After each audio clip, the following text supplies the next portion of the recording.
unto the intellectual willings of intellectual fire, all things are subservient through the persuasive counsel of the Father. Oh, how the world hath inflexible intellectual rulers! The source of the Hekate correspondeth with that of the Fondal Fathers. From him leap forth the Amilekti, the all-relentless thunders, and the whirlwind receiving bosoms of the all-splendid strength of Hekate Father begotten.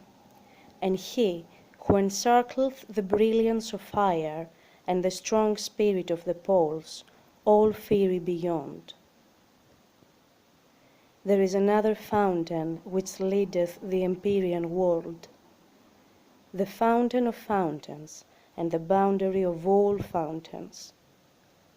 Under two minds, the life-generating fountain of souls is comprehended. Beneath them exists the principal one of the immaterials. Following the intellectual triad was the Demiurgos, from whom proceeded the ineffable and essential orders, including all sorts of demons and the elementary world. Father begotten, light, which alone hath gathered from the strength of the Father the flower of mind, and hath the power of understanding the paternal mind, and doth instill into all fountains and principles the power of understanding and the function of ceaseless revolution.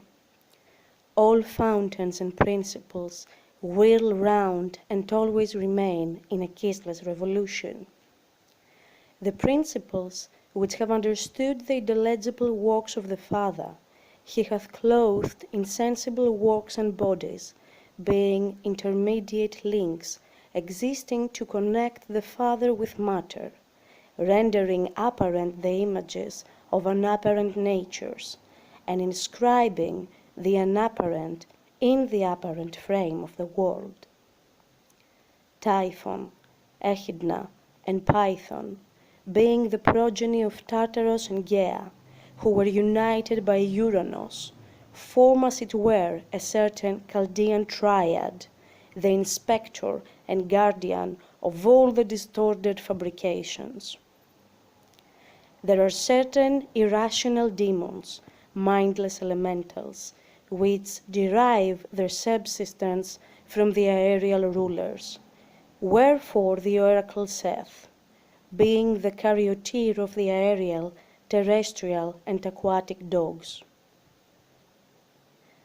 The aquatic, when applied to divine natures, signifies a government inseparable from water, and hence the oracle calls the aquatic gods water walkers.